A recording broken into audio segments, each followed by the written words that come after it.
Qala muallif rahimahu wa ta'ala wa nafa'ana bihi wa bi alimi fid dharaini amin. Wa sunanuhu adapun sunnah-sunnah wudu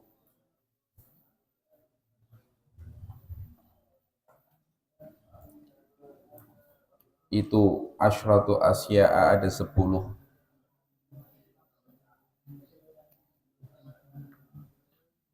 Yang pertama at-tasmiyatu membaca basmalah.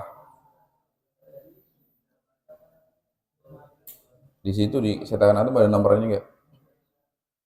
Ada. Yang kedua ada nomor 2, 3-nya. Enggak ada. Wawa semua ya, atau semua. Sebagian cetakan seperti Darul Minhaj ada nomornya. Wa ghaslul kaffain dan membasuh dua telapak tangan qabla idkhalihima sebelum memasukkan kedua telapak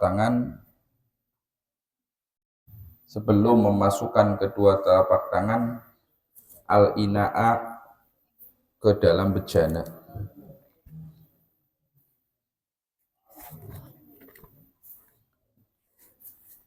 Wal madmadatu dan berkumur atau memasukkan air ke mulut. Wal istinsyaku dan memasukkan air ke hidung.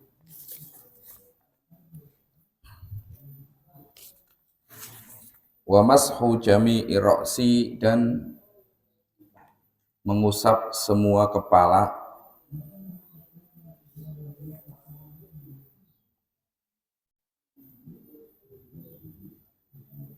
Wa mashu udhunaihi dan mengusap dua telinga.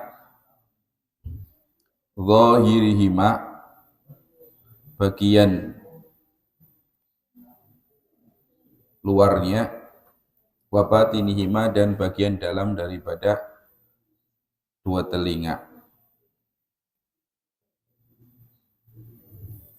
Mengusapnya bima'in jadidin dengan air yang baru. Maksudnya bukan bekas basuhan dari anggota lain. Maksudnya ambil air yang baru. Wa tahlilul lihyati dan menyela-nyelai jenggot. Al-kathati yang tebal.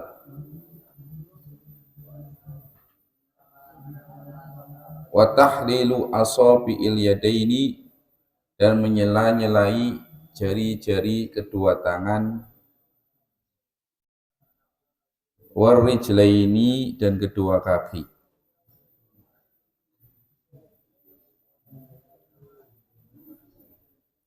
Wa taqdimul yumna dan mendahulukan yang kanan alal yusra ke atas anggota yang kiri.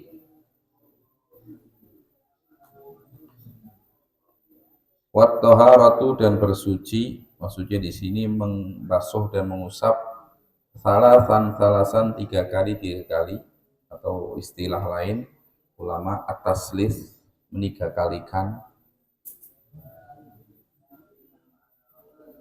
Wal mualatu dan berkesinambungan, artinya tidak berhenti-henti, langsung dikerjakan.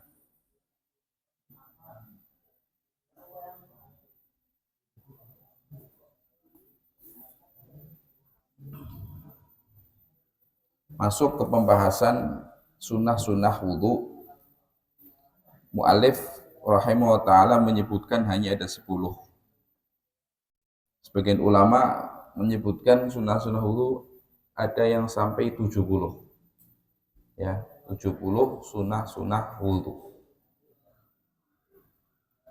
Yang pertama adalah tasmiyah, membaca bismillah.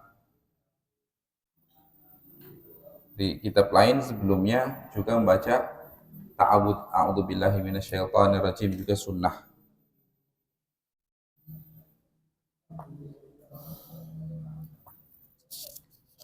Dulu ada kejadian suatu ketika Rasulullah SAW bersama para sahabat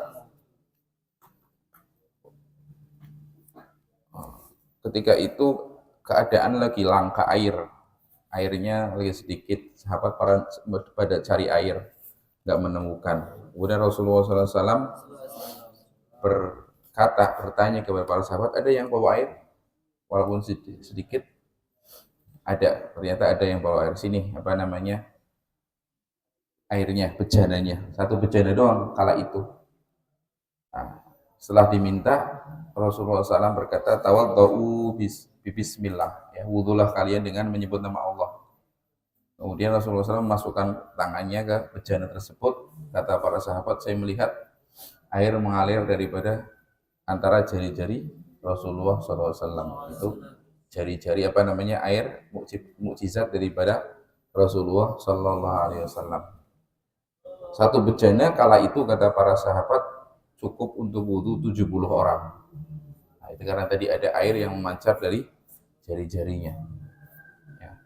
Itu hadisnya tawadhu bismillah itu ya. Dalam riwayat lain juga la wudu'a liman lam yusamillah ya. Tidak ada wudhu sempurna bagi orang yang tidak membaca basmalah. Dan juga saking dianjurkannya basmalah ini kalau kita lupa di awalnya itu kita sunah di tengah-tengahnya seperti makan. Bismillah awalahu wa akhirahu. Ya.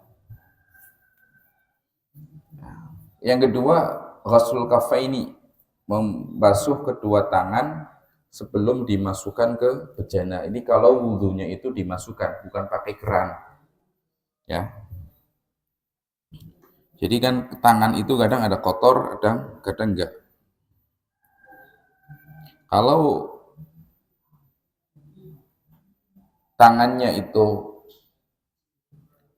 kotor dan dimasukkan, itu bisa haram karena bisa membuat airnya kotor. Tangannya, tergantung tangannya. Kalau tangannya najis, haram hukumnya. Kalau tangannya yakin suci, tidak makruh, tapi meninggalkan sunnah tetap. Ya, tapi kalau ragu ini suci apa enggak, makruh, maka kita memasukkan air ke bejana tersebut. Ya. Jadi bagusnya dibasuh dulu sebelum dimasukkan. Nah, di sini tidak disebutkan juga siwak. Siwak juga termasuk sunah-sunah wudhu. Nah, ada yang mengatakan siwak itu sebelum bismillah, sebelum membasuh kedua telapak tangan. Jadi siwakan dulu, menurut Imam Romli rahimahullah taala, siwakan baru membaca basmalah dan membasuh tangan. Tapi menurut Imam Ibnu Hajar rahimahullah taala, jadi pertama kali sunnah itu ya membaca basmalah. Ya. Mulut membaca basmalah, tangan dibasuhkan, hatinya niat sunnah wudhu. Ya, jadi supaya dapat pahala sunnah wudhu itu kita niatkan ketika tadi basmalah, tangannya membasuh, hatinya niat saya melakukan sunnah wudhu. Ya, jadi satu waktu 3 sudah dilakukan. Kemudian wal madmadatu, yaitu berkumur, wal istinsyaku, dan memasukkan air ke hidung. Dan sunnah kalau bagi orang yang bukan orang puasa mubalaghah. Mubalaghah artinya masukkan kalau hidung sampai pangkal hidung, kalau tenggorokan, kalau berkumur sampai ke sini, pangkal tenggorokan, hampir masuk ke tenggorokan. Sampai gitu. Karena bisa membersihkan semuanya. Kemudian yang keempat, sunnah-sunnah wudu adalah mashu jami'ir ra'si, ya, mengusap semua kepala. Kita tahu kemarin wajibnya itu sebagian saja, ya. Nah, sunnahnya itu semuanya diusap seperti ya caranya sudah masyhur, antum dari depan kemudian ke belakang, ya. Kalau botak nggak usah, satu kali saja. Tapi kalau rambutnya bisa dibolak-balikan, berarti di belakang juga sini. Ya. Kemudian yang tidak disebutkan di sini itu ketika membasuh muka. Basuh muka itu sunnahnya dari atas. Ya. Basuh muka sunnah dari atas. airnya itu dituangkan dimulai daripada atas, ya. Kemudian juga perhatikan sela-sela antara mata ini, terutama pas subuh itu, ya. Ini diperhatikan dulu nih, jangan sampai nggak kena antara mata dan pokoknya samping sayang mata. Kalau subuh habis atau tahajud, wudu tahajud, itu perhatikan, karena kalau ada kotoran matanya itu bisa mencegah air ke kulit. Mulanya harus diperhatikan begini, ya, harus perhatikan. Dan juga sunnah nanti yang tidak disebutkan sini adalah itolatul hurrah wa tahjil, ya, memperpanjang basuhan muka dan tangan dan kaki. Maksudnya kan wajibnya muka segini doang, antara telinga dan juga sampai batasan tumbuhnya rambut saja, ya. Sunnah dilebihkan. Nah, ketika buka juga telinganya kena semua sampai ini leher. Nah, nanti ketika tangan juga sampai ke atas, jangan sampai siku saja. Melebihkan itu sunnah. Karena nanti di hari kiamat dalam riwayat, kata Sayyidina Abu Hurairah radhiyallahu anhu, ya, tabluhu khilyatul mu'min haitsu tabluhul waldu. Ya. Nanti cahaya orang mukmin itu tergantung sampainya air wudhu kemana.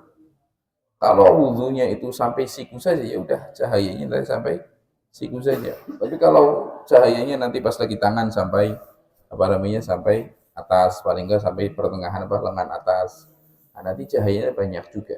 Dan itulah cahaya yang bisa membedakan antara umat Rasulullah SAW dengan umat yang lain, ya kan? Kalau kaki sampai betis, nah, itu semakin banyak terkena air wudhu, semakin banyak juga cahaya nanti di hari kiamat. Ya.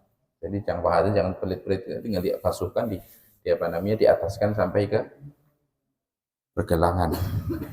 Mulanya kalau saya sendiri paling nggak nyaman kalau pakai pakai baju yang lengannya sempit sekali sampai sini kadang. Anak-anak kadang sampai sini. Di sini udah nggak bisa, nggak sampai sini doang susah. Nah, kalau ini mending dicopot karena lihat sampai sini, ya. Kemudian di antara sunnah-sunnah wudhu adalah mengusap kedua telinga, baik itu bagian luar, zahirnya telinga itu mana? Zahirnya telinga adalah yang ada di depan nih, yang kelihatan. Justru ini kata ulama, zahir itu yang depan, batin yang mana? Batin yang belakang nih, yang menghadap ke belakang ini. Ini malah yang batin. Afwan, ini batin, ini zahir malah yang ini. Kalau antum ingat pas kalau alam sih, kalau binatang itu kadang gini ya, menutup ya. Kalau pas lahir, pertama lahir lah. Nah, gitu. Ini kata ulama sini yang bagian belakang ini, yang zahir, yang depan ini malah yang batin, yang bima injadid, dan juga dengan air yang baru, maksudnya air yang ngambil, bukan air bekas basuhan muka kita sekalian sapukan, enggak, ngambil lagi baru kemudian diusapkan, ya kan, dengan keseluruhannya. Dan di antara anggota yang sunnah banyak dibasuh itu telinga, ya. Ulama menganjurkan, mensunahkan banyak. Pertama, ketika lagi basuh muka, telinga ikut basuh 3 kali. Kemudian tadi ketika basuh kepala juga kena 3 kali, berarti 6. Kemudian ketika mengusap telinganya, ya kan, masukkan, putar dulu, baru belakang 3 kali, ya. Berarti udah berapa tadi? 9. Kemudian nanti sunnah ambil air kayak gini. Setelah itu kemudian dia giniin 3 kali. Namanya istidhar, nanti dalam Fathul Qorib ada istidhar. Ya, itu udah 12 tuh, 12 usapan. Kemudian yang keenam tahlilul lihyah al-kasah, menyela-nyelai jenggot yang tebal. Itu termasuk sunnah. Kemarin kan kalau jenggot yang tipis itu wajib dibasuh, ya. Wajib dibasuh, kulit yang ada di bawahnya pun wajib kena air. Tapi kalau yang kasah, yang tebal itu kan nggak wajib, ya. Sehingga sunnah disela-selai dari bawah, ya, disela-selai supaya yang di dalamnya itu kena. Kemudian selanjutnya adalah takhlilu asabi'il yadaini wal rijlain, ya. Menyela-nyelai jari-jari tangan dan kaki, ya. Dengan cara ditashwik, ya, kayak gini. Atau menurut sebagian ulama kayak gini, biar atau segini. Kalau kaki itu dari bawah, ya. Dan ini bisa dipraktekkan sempurna kalau kita ada tempat duduknya lebih enak. Kalau kita berdiri, apalagi orang yang badannya besar, itu agak sulit dari bawah. Ya, paling enggak minimal sunahnya di sela-selai. Bagusnya dari kalau bisa dari bawah. Nah, itu tadi kalau sambil duduk enak dari bawah, dari kaki jari kiri sampai jari kanan. Jari kanan sampai jari kiri itu runtutannya. Kemudian takdimul yumna al yusra, sunah tayamun. Tayamun itu mendahulukan anggota kanan, mengakhirkan anggota kiri. Ini anggota-anggota yang nggak bisa dibasuh langsung, ya. Anggota yang nggak bisa langsung. Nah, tapi kalau ada dua anggota bisa dibasuh atau diusap langsung, ya sekalian. Kayak telinga bisa sekalian, berarti nggak usah telinga, nggak usah kanan dulu baru kiri, enggak. Yang sunah tayamun itu yang nggak bisa ya tangan, kan. Jadi, tapi kalau seperti telinga kemudian pas basuh muka kanan dulu, gitu enggak. Kalau muka ya sekalian, ya. Tayamun, ya, karena Rasulullah SAW yuhibbut tayamun fi sya'ni kullih. Rasulullah SAW itu suka mendahulukan anggota kanan di semua keadaannya. Pokoknya anggota-anggota keadaan-keadaan perbuatan yang bagus itu tayamun. Ya. Kemudian at-taharatu salasan, sunnah meniga kalikan. Usapannya ditiga kalikan, basuhannya ditiga kalikan, itu sunnah hukumnya. Terus yang terakhir adalah mualah, yaitu berkesinambungan, artinya tidak berhenti-henti, ya. Kan wudu nggak wajib mualah kecuali bagi orang yang daimul hadas, seperti orang yang mustahadah baru harus mualah, ya. Tapi kalau orang normal nggak apa-apa, ya.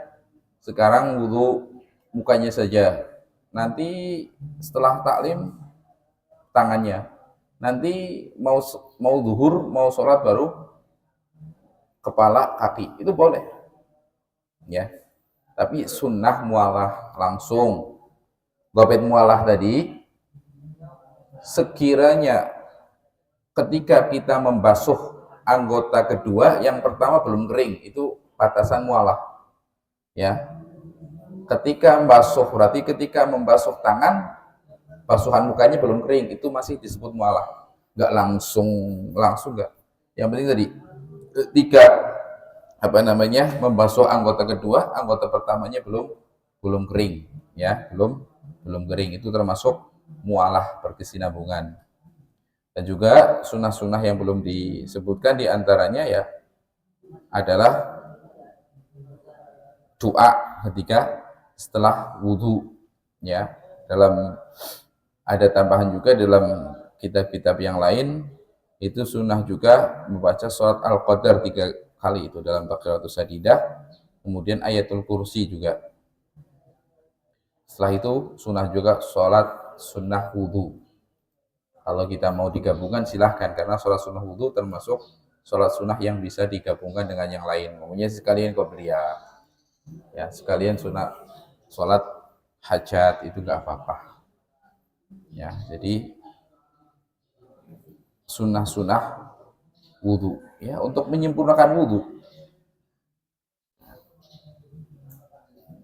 Bagusnya sholat kita itu tergantung bagusnya wudhu juga. Kalau wudhunya nggak bagus, artinya nggak sempurna, sholatnya nggak sempurna juga. Ya, sholat akan mengikut wudhunya. Wudhunya bagus, adab-adabnya, syarat rukun, fardu, apalagi sunnah-sunnahnya dikerjakan, insya Allah nanti sholatnya juga akan sempurna. Ya, nah, akan lebih dekat kepada khusyuk. Tapi kalau wudhunya sembarangan, ya sholatnya juga susah untuk khusyuk, untuk sholat yang sempurna. Ya, jadi perbaiki wudhu, nanti akan baik juga sholatnya. Wallahu a'lam bishawab. Ada yang tanyakan?